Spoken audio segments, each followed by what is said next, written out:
السلام عليكم دفعة 2025. أهلا بيكم في فيديو جديد النهاردة من سلسلة لازم تعرف. النهاردة إن شاء الله هنتكلم عن مكونات مهمة جدا تخص السيركيلاتوري سيستم.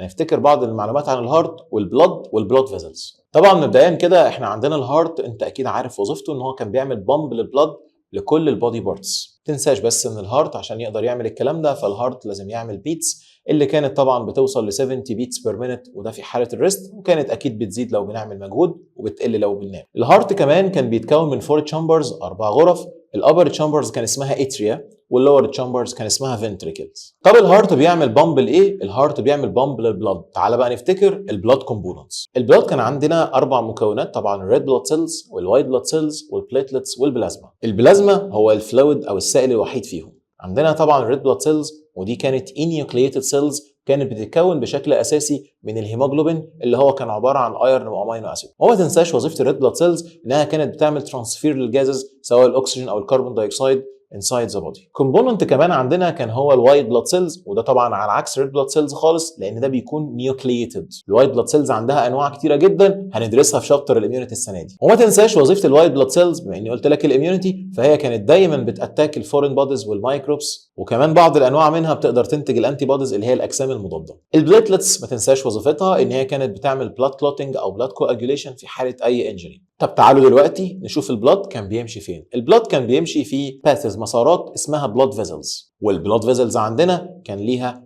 3 انواع: ارتريز وهي الشرايين، فينز وهي الاورده، والبلاد كابيلاريز اللي هي الشعيرات الدمويه. من الحاجات المهمه جدا اللي هنتعرض ليها السنه دي انك لازم تبقى عارف ان الارتريز عنده اوكسجينيتد بلاد، وده بيكون لونه احمر فاتح، والفينز بتحتوي على دي اوكسجينيتد بلاد، ودي بيكون لونها احمر غامق. او في اسئله كتير بيكون فيها صور بتتحل عن طريق اللون بتاع البلاد فيزل. دايما بيجي لنا في الصور لون الارتري لونه احمر ولون الفين لونه ازرق، فدي معلومه مهمه جدا هتحل لك اسئله كتير. وما تنساش كمان ان الارتريز بتكون دايما خارجه من الهارت رايحه للبودي سيلز، انما الفينز العكس، جايه من البودي سيلز راجعه تاني للهارت. ما بين الارتريز وما بين الفينز بيكون في بلاد كابيلاريز اللي بتكون واصله لكل البودي سيلز، ودي طبعا بتكون رقيقه وصغيره جدا. معلومه كمان لازم نعرفها عن الاستراكشرز بتاعه البلاد فيزل: الارتريز بتحتوي على عدد كبير من السموث ماسلز، وده بيكون رير جدا في الفينز. الناحيه الثانيه بقى الفينز تحتوي على مجموعه كبيره من الانترنال فالفز اللي بتساعدها في حركه البلاد towards هارت، وده مش موجود في الارترز خالص. فيديو النهارده كان فيديو مهم جدا، اتمنى تكون استفدت منه لانه هيفيدنا كتير السنه دي. استنونا الفيديو اللي جاي، وان شاء الله فيديو جديد من سلسله لازم تعرف. مع السلامه.